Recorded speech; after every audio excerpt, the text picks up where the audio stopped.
What is up, guys? This is Jared Spalding here, and today I'm going to be giving you a quick video on the 3 biggest mistakes to avoid when silver investing. So let's just jump right in. Now, I must say real fast, if I were to say I was never victim to any of these mistakes, then I would be lying to you guys. So here, let's just get ready to the first one, okay?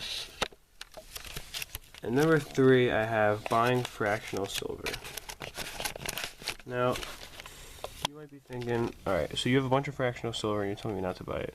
That makes a lot of sense. Well, a lot of these videos I'm making recently have been based on mistakes I've made myself, and I'm trying to help you guys avoid it, because another big mistake I made was not asking, or not even not asking necessarily, but just not looking for any kind of advice.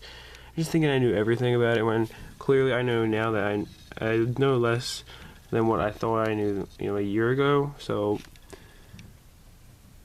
really, you should be looking for advice, and I'm trying to help you guys out, helping you avoid some big mistakes I made, which is including buying fractional silver. All of this right here would probably cost you more than just an ounce of silver itself. And silver is so cheap that why would you need to buy anything below an ounce? It's not like gold, where you have to shell out $1,100 for an ounce of it. I'm talking about silver, which you may have to pay $15 for an ounce. So, it's really a big waste of your money, and it's not like silver is, at least in most people's lifetime, is never going to go high enough for it to be like gold, where, it's worth buying these fractional pieces, because I can guarantee you it's not. Like a grain of gold is only worth, like, $2.50 or $3 around there, let alone a grain of silver. So why I purchased this? Well, I thought, they'd be good pieces for bartering, right? Well, no, okay, you don't need fractional silver. So yeah, you're going to lose a lot of money compared to what you're paying over melt in the first place, so really it's not worth it. And when silver does go up, you're going to lose a lot of that premium you're paying on it anyway, so yeah, it's a really big mistake you want to avoid. I don't buy fractional anymore, don't worry guys, but yeah, definitely something you want to avoid. Now number 2 is not diversifying your stack. So this is one mistake I really wasn't ever victim to, and let me try to get these all into the shot here. And of course, it's not all my silver or anything. It's just a little sampling. But I want to show you guys I do diversify myself. So I'm going to say 3 things I would diversify into is numismatically valuable pieces, junk silver, and generic silver bullion. See, I got a numismatic piece right here, 1832 half. A generic 5-ounce bar, 2 generic 1-ounce rounds.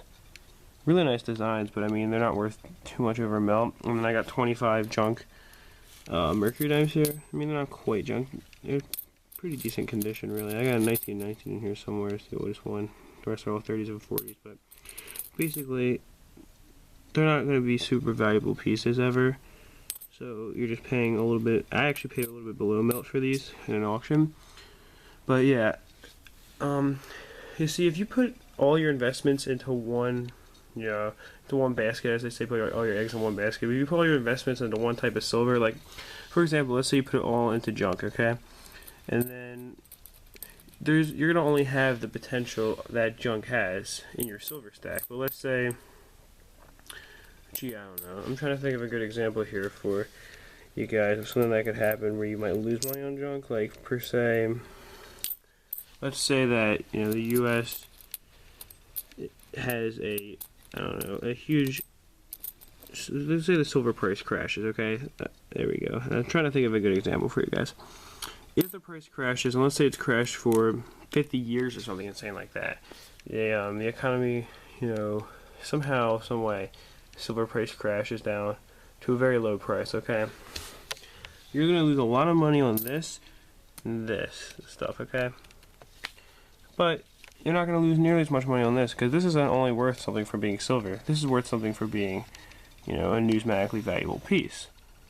Now, of course, if silver price does crash, the demand will be so high up that the supply will be below the demand again, and the price will be pushed back up. But my point is that you're going to lose a lot less money on this. Now, if the silver price doubles all of a sudden, the value of this coin is not going to double, but the value of all of this is going to double.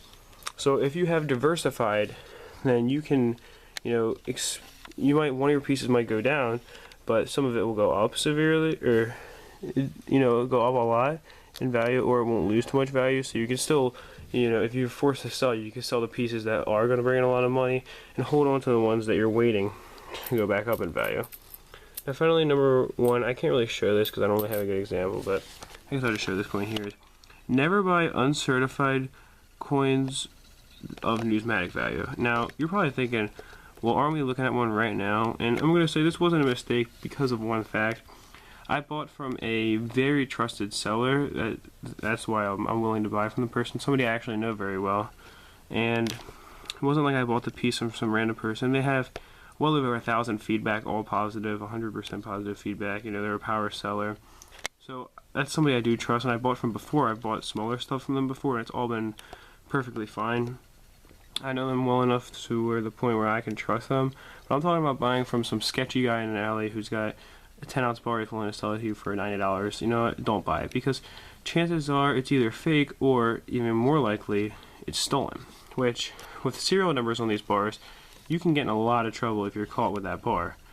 You know, if someone happens to see the serial number and it's like, oh, well, the serial number of this bar is missing, and then, you know, that bar gets seized, you get in a lot of trouble for buying a bar that they'll probably prosecute you as buying merchandise that you knew was stolen.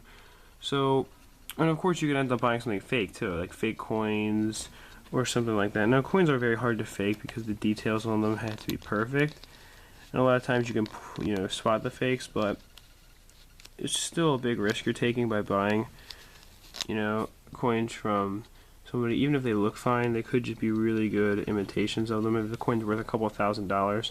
So make sure it's certified by PCGS, and of course also make sure that the number, or PCGS or NGC, just a big grading company. Don't get some company who doesn't like have any kind of reputation for grading anything, and make sure that the number, the grading number, matches up with the actual coin online, not one that's similar to it, because I've actually known of cases where that's happened before, where the number led to a coin that was the same type, but it was a much different condition, and so it was just a fake number that they happened to find a similar coin for, and then the coin was actually fake inside the holder. So you have to be very careful with this stuff. Just make sure you're buying from a trusted seller, and usually won't come across any fakes.